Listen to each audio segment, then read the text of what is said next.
Komunikasi sebagai investasi utama jalinan sosial.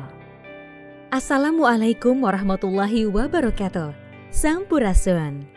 Selamat datang pada penyelenggaraan pendidikan dan latihan peningkatan keterampilan dasar teknik instruksional atau PEKERTI yang digelar P3AI Universitas Pasundan pada mata latih Komunikasi sebagai investasi utama jalinan sosial. Organisasi dilihat dari perspektif struktural fungsional dalam sistem sosial.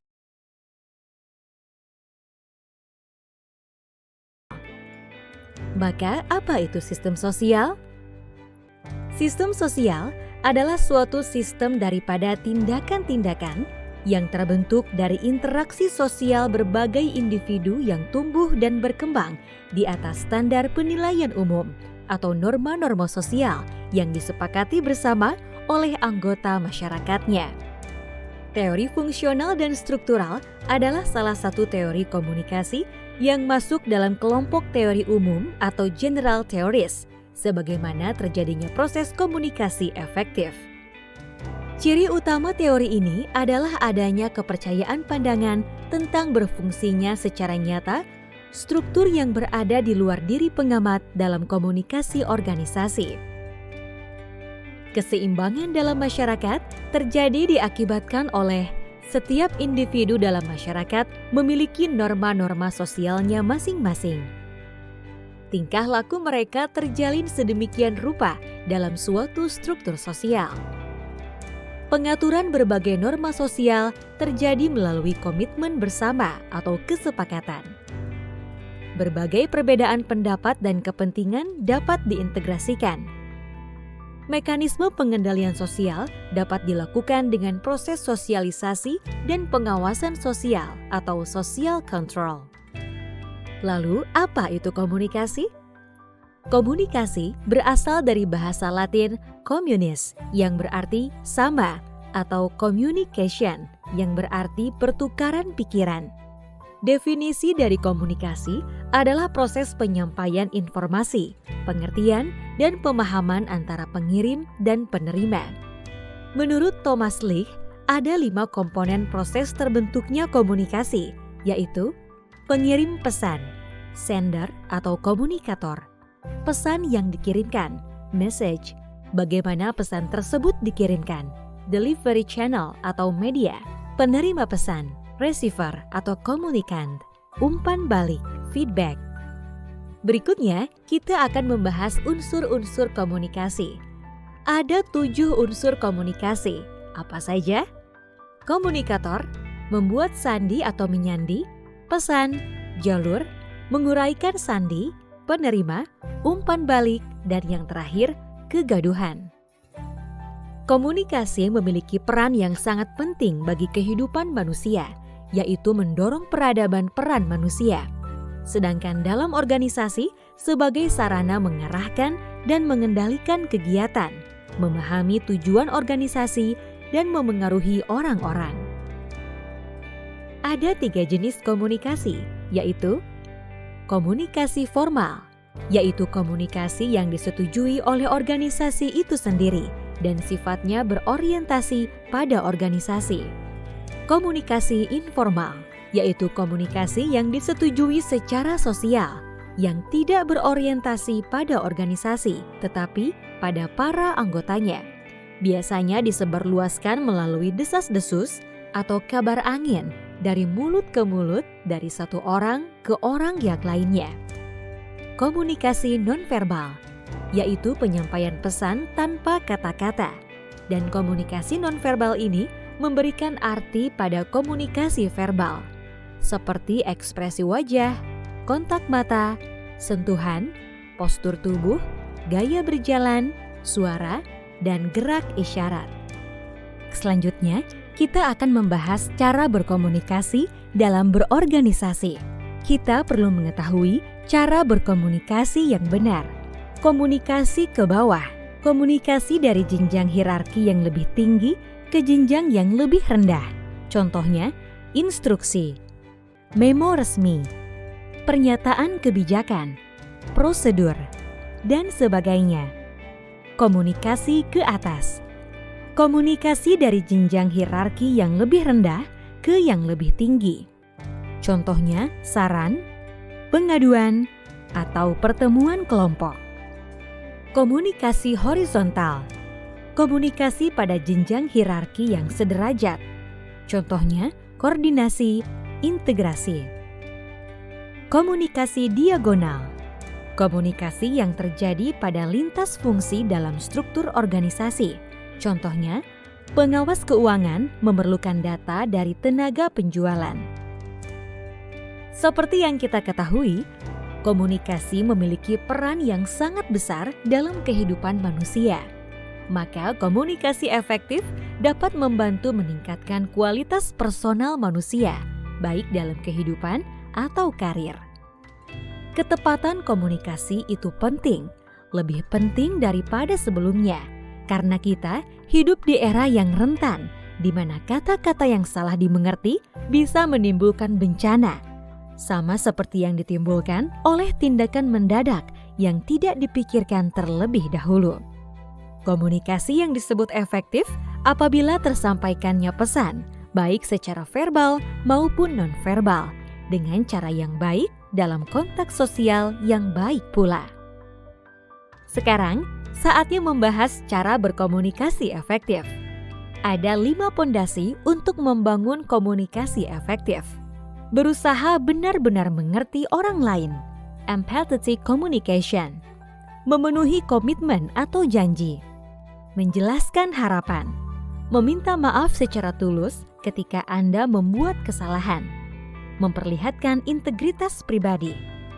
Kelima pondasi tersebut dapat terlaksana dengan 5 hukum komunikasi. Hukum komunikasi pertama adalah respect atau sikap menghargai. Rasa hormat dan saling menghargai. Manusia ingin dihargai dan dianggap penting. Menjaga kebanggaan diri dan orang lain. Mempertahankan sinergi. Memperkuat kekompakan tim. Hukum komunikasi kedua adalah empati. Kemampuan menempatkan diri kita pada situasi atau kondisi yang dihadapi oleh orang lain. Mendengarkan adalah kunci utama. Hukum komunikasi ketiga adalah audible. Dapat didengarkan atau dimengerti dengan baik. Audible berarti pesan yang kita sampaikan dapat diterima oleh penerima pesan. Dalam komunikasi personal, hal ini berarti bahwa pesan disampaikan dengan cara atau sikap yang dapat diterima oleh penerima pesan. Hukum komunikasi keempat adalah care. Menyimak secara seksama dan sungguh-sungguh apa isi pembicaraan dari lawan bicara dan bagaimana ia menyampaikan pesan tersebut. Hukum komunikasi kelima adalah humble. Prinsip kelima dalam membangun komunikasi yang efektif adalah sikap rendah hati. Sikap ini merupakan unsur yang terkait dengan prinsip pertama. Untuk membangun rasa menghargai orang lain, biasanya didasari oleh sikap rendah hati yang kita miliki. Tujuan dari komunikasi efektif sendiri itu adalah untuk mengubah pengetahuan, sikap, dan perilaku si penerima pesan sesuai dengan harapan si pemberi pesan. Berikut adalah ciri-ciri komunikasi efektif. Pengertian, kesenangan, empathic communication, hubungan sosial yang baik, mengubah sikap dan tindakan. Komunikasi efektif bukan berarti tidak memiliki hambatan. Ada beberapa hambatan yang biasanya ditemui. Contohnya kemampuan berbahasa, perbedaan cara pandang, yang terakhir pengaruh jabatan dan status sosial, perbedaan budaya, lingkungan fisik saat berkomunikasi, saluran komunikasi yang terganggu, dan ketiadaan tanggapan. Di dalam organisasi, komunikasi efektif juga sering menemui hambatan, di antaranya adalah perbedaan latar belakang dan pengalaman, sifat selektif dalam menerima pesan, perbedaan penilaian terhadap suatu pesan, dapat dipercayanya sumber, persoalan bahasa, penyaringan informasi, perbedaan status atau jabatan atau posisi, tekanan waktu atau keterbatasan waktu, dan beban komunikasi yang terlalu berat. Di dalam ajaran Islam, terdapat 6 prinsip komunikasi. Pertama, qaulan sadida, perkataan atau ucapan yang benar, baik substansi maupun redaksinya. Prinsip ini disebutkan dalam surat An-Nisa ayat 9. Kedua, qaulan baligha, bertutur dengan menggunakan kata-kata yang tepat, lugas dan jelas maknanya, serta komunikatif, sehingga mampu meninggalkan kesan yang mendalam dalam benak dan jiwa. Prinsip ini tertulis pada surat An-Nisa ayat 63. Ketiga, qaulan ma'rufa, berkomunikasi dengan menggunakan bahasa yang baik, santun, pantas, tidak menyakitkan atau menyinggung. Tertulis pada surat Al-Baqarah ayat 263. Keempat, qaulan karima, perkataan yang mulia, dibarengi dengan rasa hormat dan mengagungkan, enak didengar, lemah lembut, dan bertata krama. Seperti tata krama dalam menggunakan permisi, maaf, tolong, dan terima kasih. Tertulis pada surat Al-Isra ayat 23. Kelima, qaulan layyina, perkataan yang lemah lembut, dengan menggunakan suara yang enak didengar serta penuh keramahan. Tertulis pada surat Toha ayat 44. Keenam, qaulan maisura, ucapan yang mudah dicerna, mudah dimengerti atau dipahami mitra bicara kita, serta perkataan yang menyenangkan. Prinsip ini juga tertulis pada surat Al-Isra ayat 28. Berikut kita pelajari materi tentang komunikasi, dari tujuan, ciri, hingga cara berkomunikasi efektif. Maka, untuk meningkatkan komunikasi dalam organisasi adalah dengan tindak lanjuti informasi sebelumnya, atur arus informasi atau singkirkan hambatan, manfaatkan umpan balik dengan baik, pengulangan pesan yang sama, saling mempercayai atasan bawahan, pilih waktu yang tepat agar pesan yang dikirim tidak bersamaan dengan pesan-pesan lain. Sederhanakan bahasa, mendengarkan bawahan secara efektif, menggunakan komunikasi informal selentingan. Survei membuktikan ada ketakutan-ketakutan yang dirasakan oleh manusia. Di antaranya ketakutan pada eskalator, kegelapan, air yang dalam, serangga, dan berbicara depan umum. Public speaking adalah kegiatan penyampaian pesan berupa ide atau gagasan secara oral atau lisan. Salah satu bentuk komunikasi di mana seorang pembicara menghadapi pendengar dalam jumlah yang relatif besar dan pembicaraan yang relatif kontinu. Tujuan dari public speaking itu sendiri ialah untuk menyampaikan informasi kepada audiens, menghibur, dan mempengaruhi audiens. Selain itu, public speaking juga memiliki beberapa manfaat, yaitu 1. Mengurangi ketidaktahuan, 2. Mengurangi tekanan, 3. Memperbaiki hubungan, 4. Memahami permasalahan, 5. Menyelesaikan masalah. Berhubungan dengan public speaking ini, bahwa tidak seorang pun di dunia ini dilahirkan langsung menjadi pembicara handal. Ada anggapan bahwa kesuksesan seseorang dalam beretorika hanya karena dia telah memiliki bakat. Namun, tidak selamanya bakat menjadi faktor penentu kesuksesan seseorang dalam bidang retorika. Hal yang membentuk seseorang menjadi pembicara efektif adalah proses belajar dan berlatih, lingkungan yang kondusif, dan bakat. Untuk mencapai kesuksesan public speaking, ada kiat-kiat yang harus diperhatikan oleh pembicara. 1. Persiapan yang matang untuk materi pesan maupun psikologis. 2. Mengetahui dengan baik calon audiens. 3. Berpikir bahwa kita menguasai pesan yang akan disampaikan. 4. Optimis ketika diminta berbicara. 5. Jangan segan untuk bertemu pandang dengan audiens. 6. Sering berlatih napas diafragma, senam mulut, dan hindari fears of inaudible. 7. Jangan malu untuk membawa teks atau catatan kaki apabila sulit menghafal data akurat. 8. Hindari kata atau kalimat yang dirasa akan melukai perasaan orang lain. 9. Bangkitkan semangat audiens dengan meninggikan intonasi di akhir kalimat. 10. Hindari mengenakan busana atau aksesoris yang mengganggu penampilan. 11. Perhatikan waktu. Hindari keterlambatan atau terlalu lama dalam menyampaikan pesan. Ada anggapan bahwa kesuksesan seseorang dalam berretorika hanya karena dia telah memiliki bakat. Namun, tidak selamanya bakat menjadi faktor penentu kesuksesan seseorang dalam bidang retorika. Ada faktor-faktor yang membentuk speaker atau pembicara. Kita sebut dengan 3L. Lahir atau bakat, lingkungan, dan latihan. Dalam public speaking, ditemukan juga masalah atau kesulitan yang sering dihadapi. Yang pertama, nervous atau cemas. Yang kedua, teknik public speaking. Dan yang ketiga, penguasaan materi. Penyakit utama dalam public speaking ialah nervous atau cemas. Ciri-ciri kecemasan yang sering terjadi diantaranya lutut bergetar, berkeringat, suara bergetar, pusing, perut mual, dan lupa materi. Penyebab utamanya antara lain 1. Pengalaman pertama. 2. Suasana baru.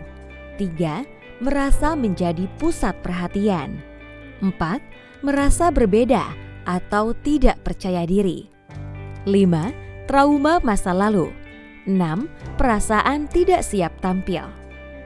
Tentu ada cara untuk mengatasi kecemasan yang dihadapi oleh speaker, yaitu 1. Mempersiapkan diri dan latihan. 2. Mencari pengalaman.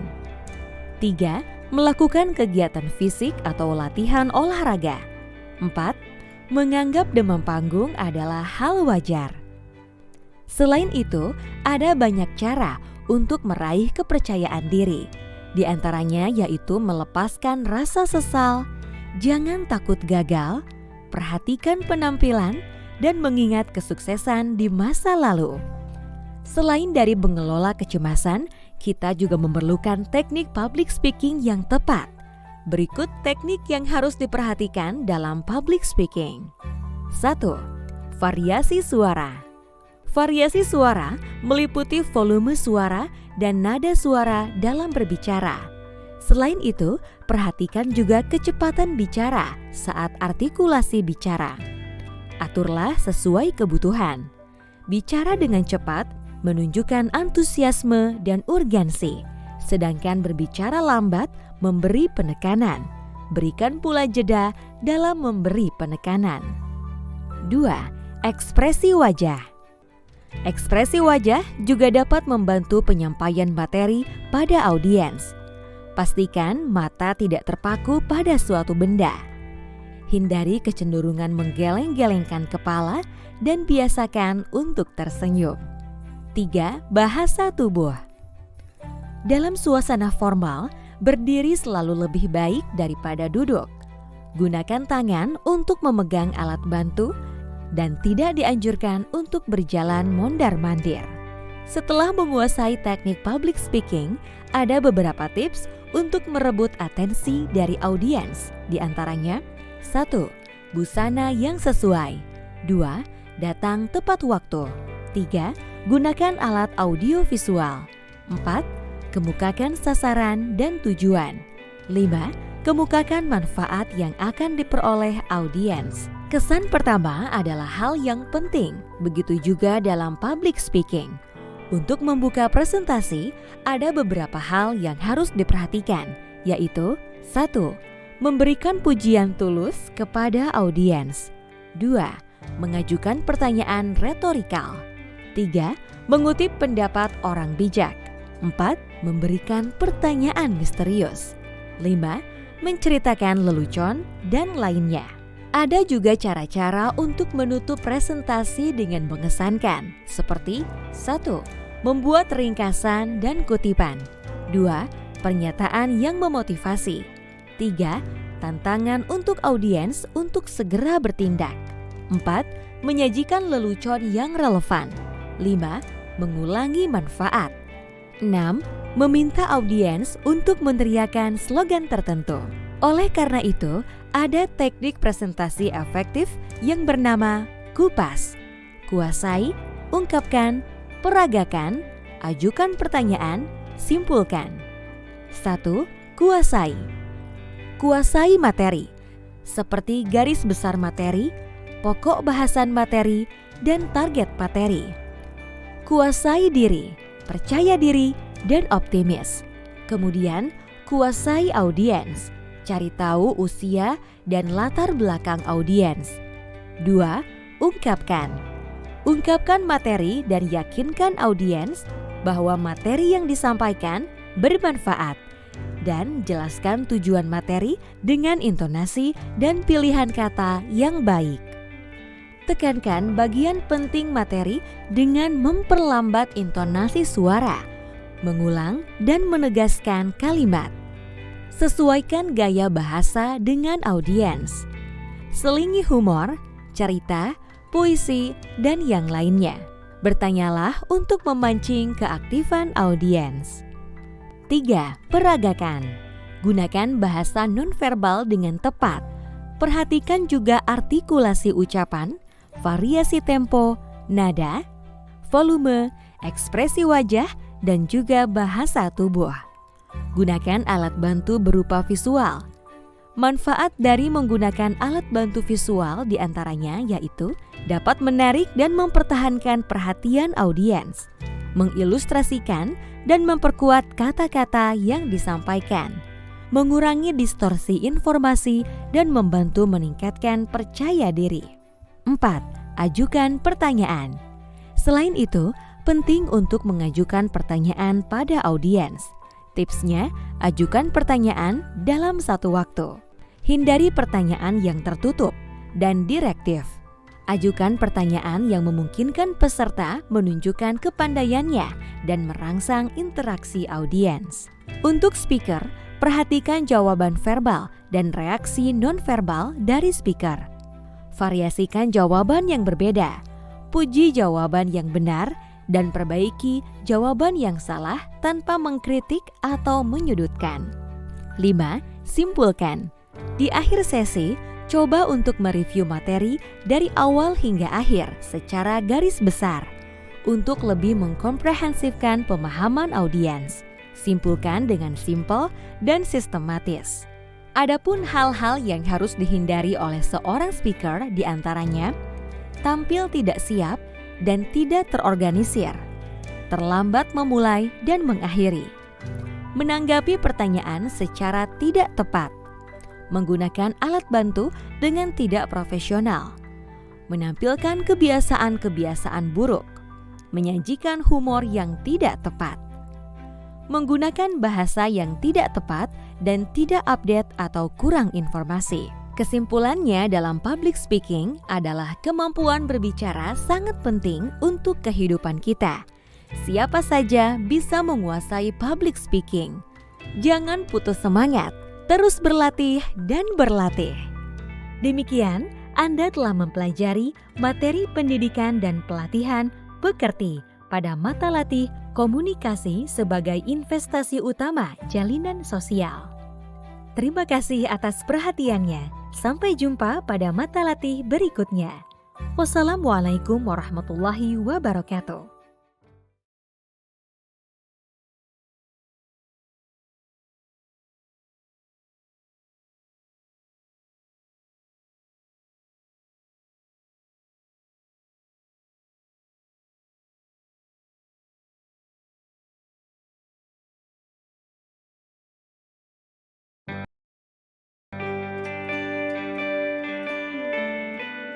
Komunikasi sebagai investasi utama jalinan sosial. Assalamualaikum warahmatullahi wabarakatuh. Sampurasun. Selamat datang pada penyelenggaraan pendidikan dan latihan peningkatan keterampilan dasar teknik instruksional atau PEKERTI yang digelar P3AI Universitas Pasundan pada mata latih Komunikasi sebagai Investasi Utama Jalinan Sosial. Organisasi